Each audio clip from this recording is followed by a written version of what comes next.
कोमारबिड part B, syllabus का point number 7, नवजात कामला या नवजात शिशु कामला, न्यूनेटल जॉइंडिस।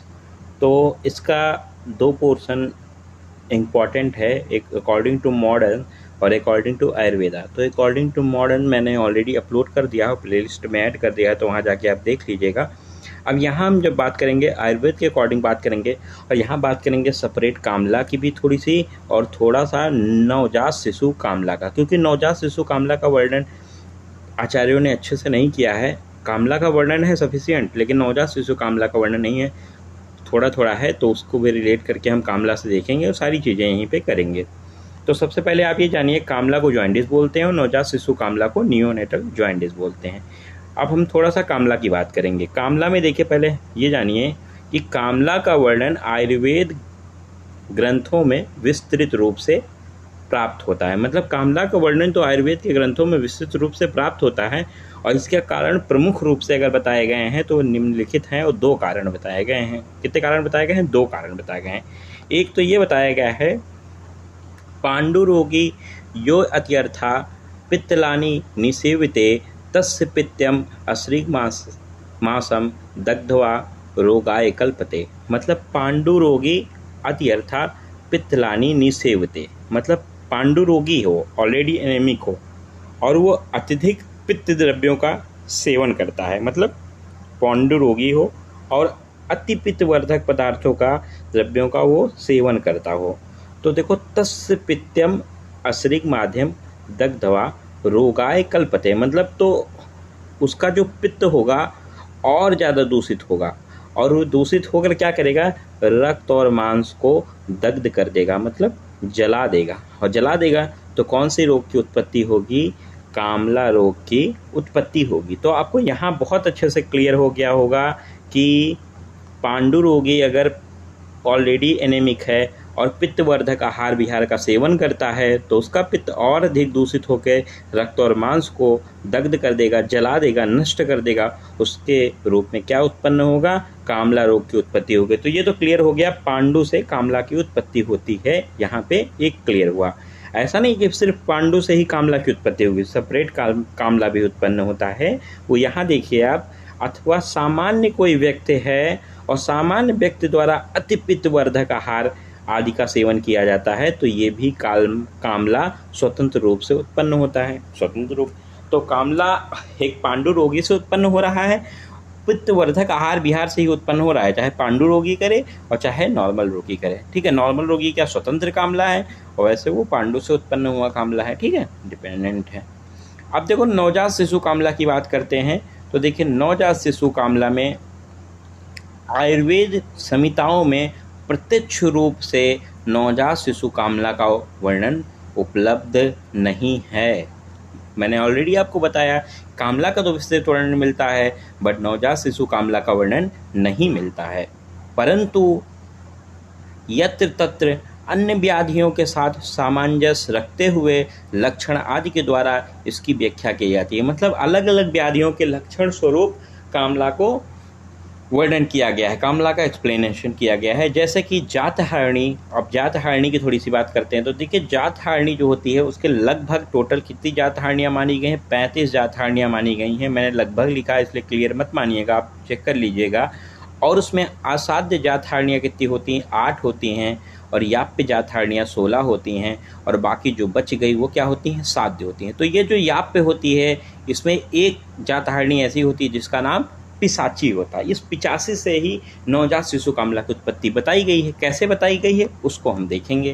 तो देखिए, जातम जातम अपत्यम तु तस्या सधो विनाशति पिशाची नाम सा घोरा मासदी जातहारणी। मतलब देखिए, जातम जातम अपत्यम, मतलब जात मतलब नवजात शिशु का जन्म जो होता है अपत्य मार्ग से आता है, सद्धो विनाशति, तो उसका क्या होता है? मार्ग से जब जन्म लेता है और वो संतान जन्म लेते ही क्या हो जाता है? विनाशति, मतलब नष्ट हो जाता है। पिशाची नाम सा घोरा मांस आदि द जातहारणी, और जो इसको नष्ट करता है वो मांसाहारी याप जातहारणी होती है, जिसका नाम क्या होता है? पिशाची होता है। तो हिंदी देख लेते हैं। देखो, जैसा कि अपत्य मार्ग से जब जन्म लेता है बच्चा, संतान, तो वो नष्ट हो जाता है।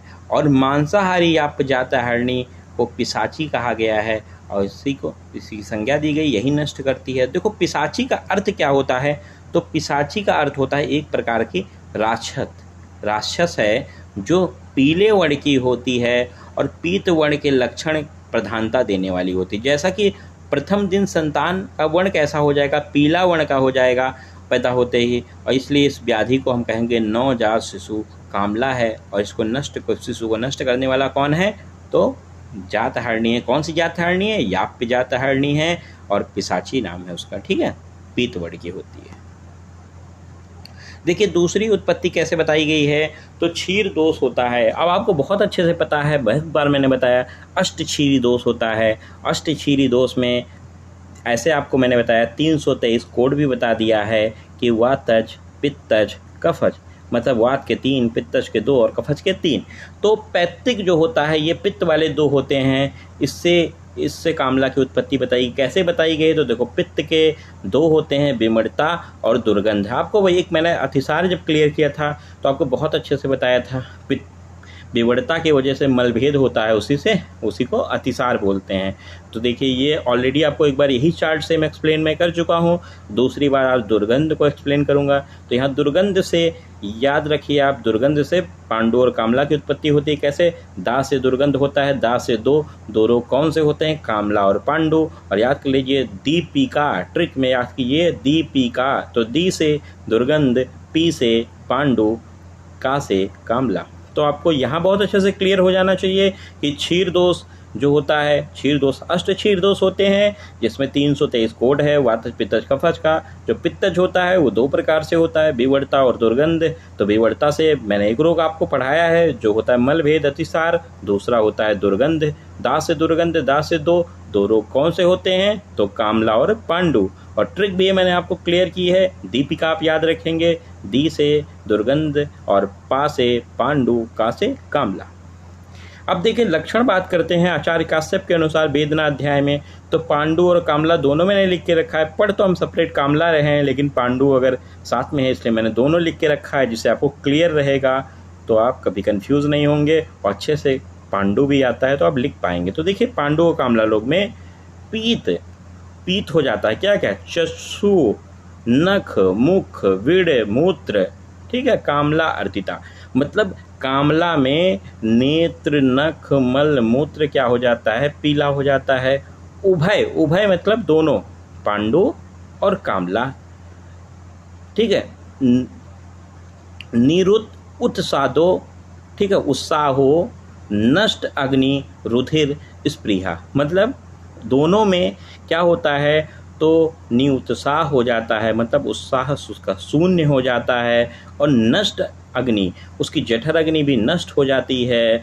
और रुधिर स्पृहा, मतलब रुधिर के प्रति वो आकांक्षा रखता है, ठीक है। तो ये पांडु रोग, कामला रोग का लक्षण था, आपको मैंने ऊपर दिखाया ये लक्षण था, ठीक है, अकॉर्डिंग टू काश्यप देखो लिखा है काश्यप, ठीक है।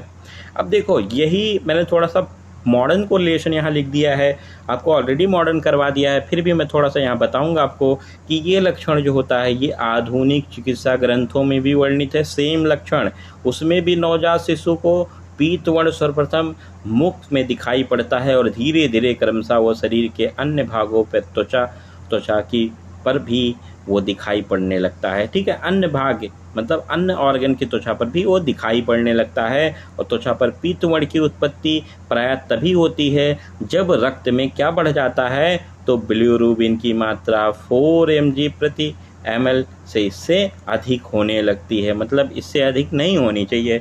और इसके लिए क्रेमर चार्ट भी आपको करवाया था, कहाँ कौन से ऑर्गन में कितनी वृद्धि होती, कहाँ दिखाई देता है, वो मॉडर्न वाले में है। आप मॉडर्न वाला वीडियो देख लीजिएगा, आपको सारी चीज़ें क्लियर होंगी। बात करते हैं इसके क्लिनिकल फीचर की। तो देखो हरिद्रा मतलब होती है हल्दी कैसे होती है, पीले कलर की। तो हरिद्र नेत्र, साभृशम, हृद्र, त्वक, नख, अनन, मतलब नेत्र हुआ, त्वक हुआ, नख हुआ, मूत्र, मुख हुआ, पीत वर्ण का हो जाता है। कैसा हो जाता है, पीत वर्ण का हो जाता है।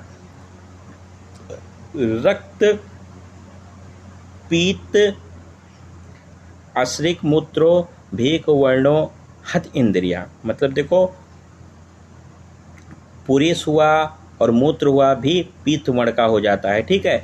और साथ में भेक वर्ण, भेक मतलब मेढक होता है तो मेढक के वर्ण का हो जाता है हत इंद्रियाँ। हत इंद्रियाँ मतलब उसकी इंद्रियाँ हत हो जाती है, मतलब नष्ट होने लगती हैं, अपने विषयों को ग्रहण नहीं करने लगती हैं। दाह अविपाक, दाह होता है, अविपाक होता है दुर्बल, सदन अरुचि कर्षिता, मतलब दुर्बल होता है, सदन होता है, अरुचि होता है, आहार ग्रहण करने में शिशु का मन नहीं लगता है। कामला बहुपित्तो उष्णो कोष्ठ शाखा आश्रयमता। कामला जो होता है दो प्रकार का होता है, कौन सा? कोष्ठ आश्रित और शाखा आश्रित। कौन से? दो प्रकार से हो सकता है पित्त को, देखिए कोष्ठ आश्रित और शाखा आश्रित।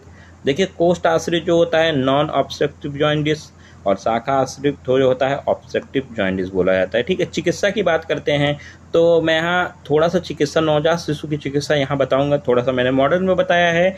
बाकी जब नवजात शिशु कामला का कोई स्पेशल वर्णन भी नहीं है तो उसकी चिकित्सा भी स्पेशलिटी कोई बताई नहीं गई है, ठीक है।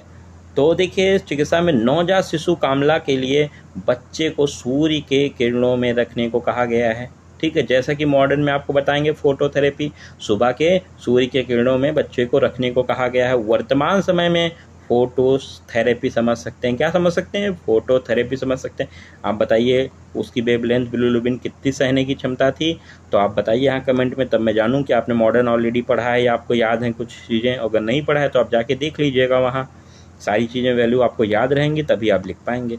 तो देखिए जो वेवलेंथ सूर्य की किरणों में होता है वही वेवलेंथ फोटोथेरेपी के माध्यम से गिराया जाता है। वो वेवलेंथ कितनी होती है मैंने आपसे ऑलरेडी पूछी है, कितनी नैनोमीटर की, आप बताएंगे।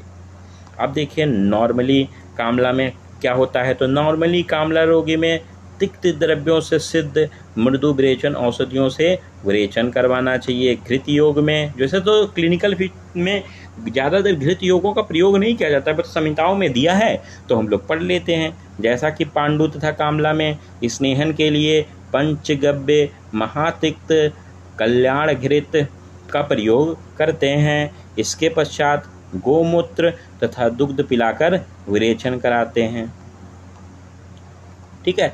हड़न मतलब हरितकी के चूर्ण को मधु तथा गुड़ से चटाना चाहिए, ठीक है।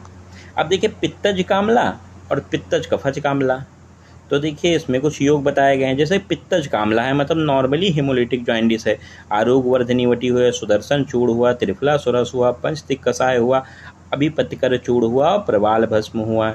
तो मैंने यही जो योग इधर है, जो योग इधर मैच होते हैं मैक्सिमम वही मैंने लिखा है। पित्तज कफज कामला है, अगर ऑब्स्ट्रक्टिव जॉइंटिस है तो देखिए सुदर्शन चूर्ण इधर भी था, इधर भी, आप तो ऐसे मैंने लिखे हैं जो दोनों में आपको याद रह जाएं।